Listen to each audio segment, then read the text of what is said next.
Kasabay ng malamig na simoy ng hangin, dagsa pa rin ang mga debotong Katoliko sa Baguio City na nakibahagi sa simbang gabi.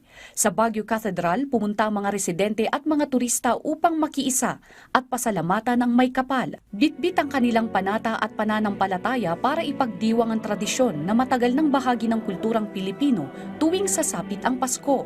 Para sa ilan, ang simbang gabi ay hindi lamang isang tradisyon, kundi isang personal na panata at paalala ng kahalagahan ng kapanganakan ni Hesukristo. Para po sa akin, ang kahalagahan po ng simbang gabi is of course yung pag-alala at pagdiriwang natin sa kaarawan ng ating Panginoong Hesus. Panata ko na rin din yun na of course to celebrate, to remember of course the birth of our Lord God Jesus Christ.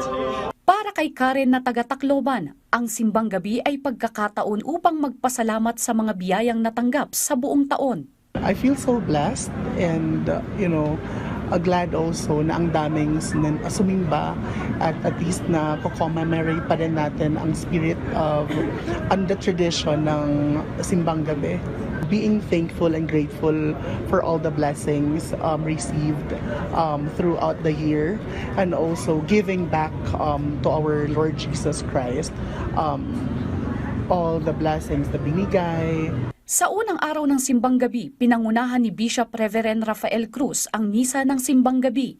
Ayon sa kanya, ang Misa de Gallo ay isang uri ng pasasalamat sa mga biyaya ng Panginoon at panahon ito upang hilingin ang patnubay ng may kapal para sa susunod na taon. Itong 9 days ay preparation natin sa pagsilang ng ating Panginoon.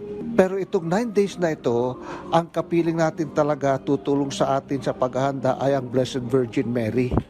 Kaya itong novena, 9-day masses, ay para paghanda sa pagsilang ng ating Panginoon with the help of the Blessed Virgin Mary.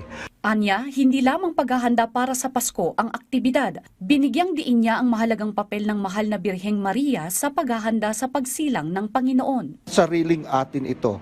Ang ibig kong sabihin, ang kaugalian na ito ay para sa gawain lang natin ng mga Pilipino. And you will understand later why. Ipinaliwanag niya noon pa man ay kaugalian na ng mga Pilipinong magsasaka ang pumunta sa simbahan upang magdasal bago at pagkatapos magtrabaho.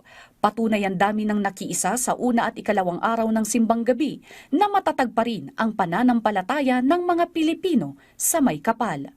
Christine Bornolia Sabaway para sa Pambansang TV sa Bagong Pilipinas.